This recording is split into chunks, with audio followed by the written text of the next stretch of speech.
సునీల్ కుమార్పై విచారణకు ఆదేశాలు. విచారణాధికారిగా ప్రత్యేక ప్రధాన కార్యదర్శిగా సిసోడియా. సుప్రీంకోర్టులో 3 ఏళ్ల పాటు నడిచి సాక్షాత్తు ఆ కోర్టు తిరస్కరించిన కేసులో కొత్తగా ఎఫ్ఐఆర్ దాఖలు చేయడానికి ఏమనాలో మీ విజ్ఞతగా వదిలేస్తున్నట్టు సర్కార్ నిర్ణయాన్ని విమర్శిస్తూ సామాజిక మాధ్యమాల్లో పోస్టు పెట్టిన సిఐడి పూర్వ విభాగాధిపతి పివి సునీల్ కుమార్పై విచారణ చేపట్టాలని రాష్ట్ర ప్రభుత్వం నిర్ణయించింది.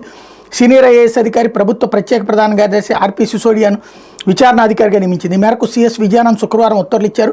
విజిలెన్స్ అండ్ ఎన్ఫోర్స్మెంట్ విభాగం డైరెక్టర్ జనరల్ హరీష్ గుప్తా ఈ కేసుని విచారణాధికారి ముందు ప్రజెంట్ చేయాలని ఉత్తర్వులు పేర్కొన్నారు. ఇప్పటికే ఈ కేసుకు సంబంధించి సునీల్ కుమార్పై అభియోగాలు నమోదయ్యాయి. ఆ అభియోగాలు సరైనవి కావని వాటిని కొట్టేయాలని సునీల్ కుమార్ విన్నవించగా ప్రభుత్వం దాన్ని తిరస్కరించింది. 2021 మే 14 రాజద్రోహం కేసులో తను అరెస్ట్ చేసిన ఏపీసీఐడి అధికారులు కస్టడీలో హతమార్చేందుకు యత్నించారని శాసనసభ ఉపసభాపతి రఘురాం కృష్ణరాజు గుంటూరు నగరపాలెం పోలీసులకు 2024 జూలై 11 ఫిర్యాదు చేశారు. దీంతో హత్యాయత్నం, నేరపూర్త కుట్ర, బెదిరింపు తదితర సెక్షన్ల కింద సునీల్ కుమార్పై కేసు నమోదు చేశారు.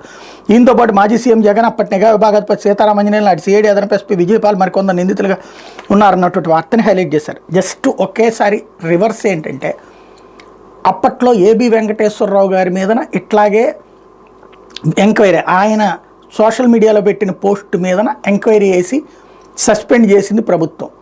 దాన్ని అప్పుడు తప్పుపట్టింది తెలుగుదేశం పార్టీ, జనసేన, భారతీయ జనతా పార్టీ. ఇప్పుడు వీళ్ళ కూటమి ప్రభుత్వం సేమ్ రివర్స్ అనమాట. సునీల్ కుమార్ పెట్టిన పోస్టు మీదన అతని మీదన విచారణకు ఆదేశించింది. రేపో మాపో సస్పెండ్ చేస్తారు.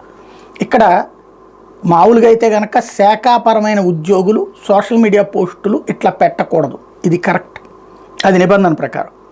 అయితే ఏబి వెంకటేశ్వరరావు గారు పెట్టినప్పుడేమో కరెక్ట్ అని, సునీల్ కుమార్ పెట్టినప్పుడు తప్పు అంటున్నారు.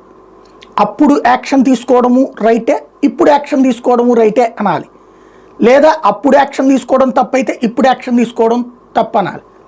లేదా ఒకళ్ళకొక రకం, ఇంకొక రకం అన్నటువంటిది జనంలోకి వెళ్తుంది.